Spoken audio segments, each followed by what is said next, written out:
Mummy, Tomb of the Pharaoh is a point-and-click adventure game released in 1996 by Interplay Entertainment, a developer known for... where do I start? Baldur's Gate, Fallout, Icewind Dale, Wasteland, Alone in the Dark, Realms of the Haunting, Blackthorn, Another World, and others that you could also Google. Needless to say, they are probably not known for Mummy, Tomb of the Pharaoh. There was a little bit of hype leading up to this game's release as a result of a contest where you could win either $1,000 or 20 copies of Mummy, Tomb of the Pharaoh, and also the inclusion of professional actor Malcolm McDowell of A Clockwork Orange, Caligula, and Gangster No. 1 fame. This did not save the game from being received rather harshly, with the ever-cynical GameSpot giving it a 4.8, maligning, Interplay hasn't strolled down the sidewalk with this much of a dog in some time, but it's weirdly reassuring to know that nobody's perfect. It's like you're not wrong. You shouldn't have to be so much of a jerk about it. Who's this guy I think he is? Who is this guy? Oh, he's highly accomplished? Alright. This game's story is stupid.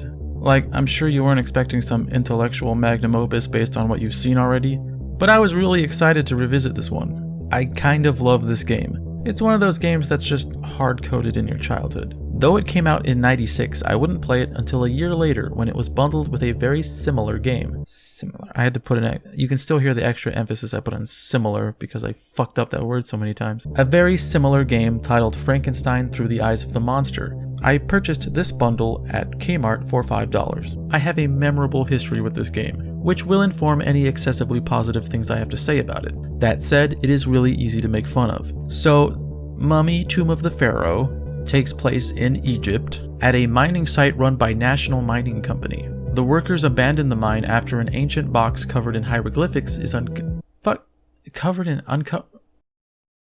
Such a fucking dummy. The workers abandon the mine after an ancient box with hieroglyphics on it is uncovered, leading them to believe that the site is cursed. The protagonist, Michael Cameron, a representative of the National Mining Company, is dispatched to investigate the cause of the strike. Upon arriving at the mining camp, he is greeted by the instantly suspicious duo of Chris Crowley, the manager of the site and believer of some sect of ancient polytheistic religion, and Stuart Davenport, another representative of the mining company, that from the get-go has no respect for Cameron and his city-slickin', pencil-pushin' lifestyle. Every interaction with him is full of snide remarks and questionable diplomatic niceties. Sometimes he's less tactful about it. No! I said that way, you idiot! Rounding out the team is Laurie Waters, Egyptologist and Michael's ex-girlfriend. Even though Michael clearly would like to make things awkward and express his bitterness, Laurie is just way too interested in the ancient box. I think Michael might be a little too interested in her ancient box, if you know what No. Also, there's Jerry Siegel, a very sweet and polite meteorologist who is brutally stabbed to death the first night Cameron stays there.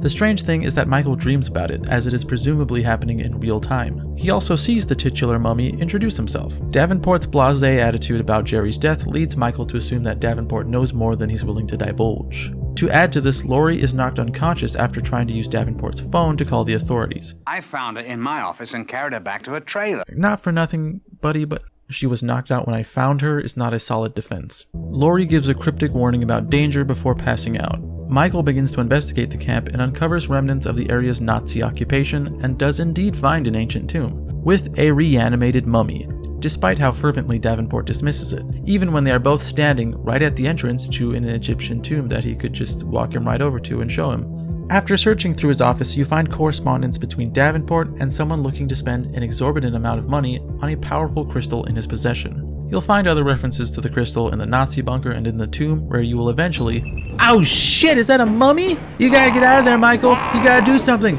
He's gonna hurt people, Michael. Michael, use your wit. Use your wit. Use your mind to get out of this tomb. You gotta do something, Michael. My God, it's not a mummy. It's a fake. It's okay. It was just a human person with a life and a family. I thought it was a gosh dang mummy for a second. Thankfully, the goofy-looking mummy was a fake. But that doesn't mean that there isn't still a mummy, a real scary, ancient, magical, reanimated corpse.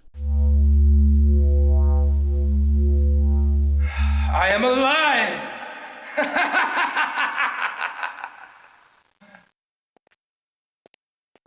Guys, we'll work with what we got. This game's plot is absolutely rudimentary, and nobody behaves like a human being. They embody adventure game archetypes, but because of this, it winds up being really amusing. Not good, not original, barely interesting, but somehow still deeply amusing. If you're the type to be easily roused by nostalgia for 90s era FMV intensive schlock, then this isn't the worst place to turn to. If you want to play an adventure game with an interesting plot, you could probably play any other game and it would have a better plot, except for maybe Mass Effect Andromeda. Look guys, we can't all get to those jokes on time. Of course I would have liked to make fun of that game when it came out. I had other stuff to do. I was trying to make content. I don't have to explain. Mummy, Tomb of the Pharaoh is a pretty cut and dry point and click adventure game. Puzzles are nearly non-existent and replaced by logical problem solving, and these moments logically move the story forward and are not just a means to slow you down. I'd say it's a good starting point or introduction to the genre, but there are occasionally moments where what's needed to continue the game is not telegraphed and you're left to long stretches of wandering around, looking for something you missed or a door you forgot you had the key for. You'll also spend a lot of time in the mines leading to the tomb. During one sequence, you are required to quickly escape it in fear of a cave-in, and you have to memorize the Kubrickian path to the exit. Most of the time, however, Tomb of the Pharaoh plays so logically it almost feels too easy. I think I had more difficulty with Pajama Sam, which came out the same year funnily enough, and probably also has a better story than this one. A story I assume was an allegory for a child's waning mental health. It's good practice to save often because there are multiple opportunities for you to die, and you often won't see them coming. So there isn't much more to say about this game's gameplay. Odds are the inner thoughts you'll have about what you need to do will be parroted by Michael before you can even think them.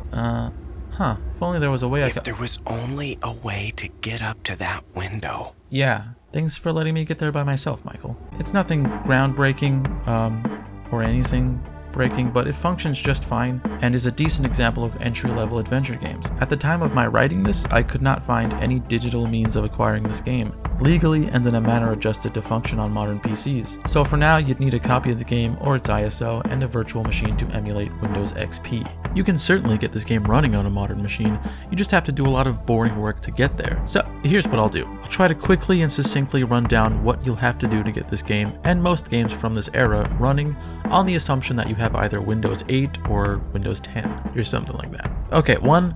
You're going to want to download VirtualBox. It's a free and super cool program that allows you to allocate space and memory from your computer into a fully functioning operating system that runs within a window on your PC. If you have Windows 7, this process is sped up because Windows 7 had a pre-made Windows XP mode that you could utilize with VirtualBox. You're going to need to download that very same file, which you can probably find by googling download Windows XP mode.exe. Then you'll need some kind of archiving tool like WinZip or 7-zip to open the exe file as an archive. Once you've opened the archive, you'll need to go into the sources folder and find a file called XPM. Extract this file to your hard drive and open that one as an archive as well. Find a file named Virtual XP VHD. Extract it. Change its file extension from XPM to VHD. Open the Virtual XP VHD file in VirtualBox and there you'll have it. You've got a running Windows XP machine. Of course, you'll then need to figure out how to install the game, and if you don't have a disk, you might need to put the ISO file on a flash drive with an ISO program like PowerISO and install it. Then you're going to want to call your ex, and like normal, your number's still blocked. So you do some busy work and take your mind off of it, maybe order some food, play a game, research, call your ex, eat the pizza, get the knife. Tomb of the Pharaoh presents a very simplistic and sparsely decorated environment. There isn't much detail or variety, but everything makes sense and hasn't aged too offensively. Live action actors are superimposed effectively into these cartoonish backgrounds to a charming effect, but there was a graphic hiccup that I couldn't get rid of where the video would pause every couple seconds while the dialogue continued. I'm assuming this comes from being run in a virtual console or because of some compatibility issues or something, or one of a million things. It might be that it's just too old. Sometimes games get old and they just die. Everything dies. People, trees, hope, witnesses. Being that only one member of the game's cast is an established and recognizable actor, the skill on display is certainly emanating from one corner of the room. Malcolm McDowell is oozing talent despite being handed such campy material. Nice and safe, like your New York office. Yes, about your mine tour. Afraid I can't do it. Because for some reason, the power to the lights was cut. Wouldn't be able to see a thing. It's a pity, really. Actually, I was quite looking forward to it. He's good at being a shit. Some of the others do okay, like Laurie and Chris, but they are clearly amongst a different league of actor, and the contrast shows. No. No! No, wait! No, I didn't... No! No! A lot of the bigger characters come across really silly, but due to the game's intentional or unintentional silliness, it feels appropriate. Michael's voice actor is... okay. He can sound a little overly snarky and sardonic. Just what I need. Lori. What's next? Floods? Pestilence? Locust? Also, some of his reactions to things are kind of strange. This is the noise he makes when he's about to be mangled through this industrial-strength rock-crushing machine.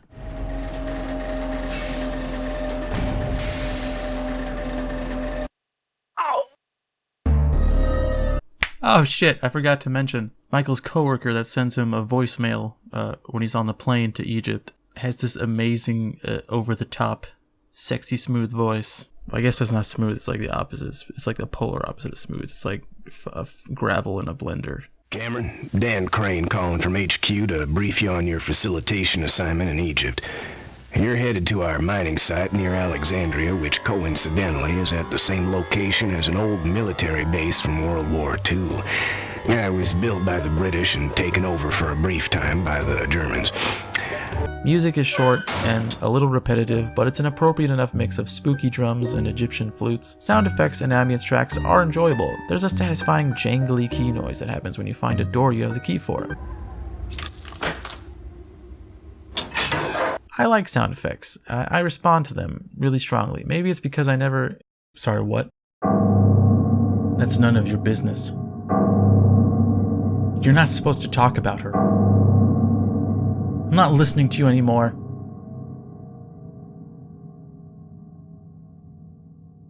Are you... Fuck! Every compliment I pay this game comes with the disclaimer that this game is old and everything about it, down to the format of its existence, is dated and archaic. So the fact that I'm praising it means that I have no integrity as a game journalist, and this is purely a prejudiced masturbatory rant. Hello? Hello, this is Dan McGriggle here from HQ, just calling to give you the rundown on the success of your failing YouTube channel. Yeah, seems like the ghost town of Centralia, Pennsylvania receives more traffic than this embarrassing waste of bandwidth. Also, I just got off the phone with all of your ex-girlfriends, and they're all real embarrassed to have known you. One in particular, Stacy, I believe her name was. We got to talking. And, well, it turns out we have a lot in common, and we have tentative plans to go see a movie Friday night, but between you and me, we might just bypass that formality entirely and get straight to fuck. If you like point-and-click games, and you like the kitschy aesthetic of a 90s adventure game, then this is a great fix for your craving. It's a simplistic story with amusing performances and cheesy effects. Gameplay is satisfying if a little on the easy side. Other than appealing to that niche, I'm not sure it has that much value. Maybe its rightful place was that Kmart bargain bin I scooped it out of, but it'll always have a special place, right in the bargain bin of my heart.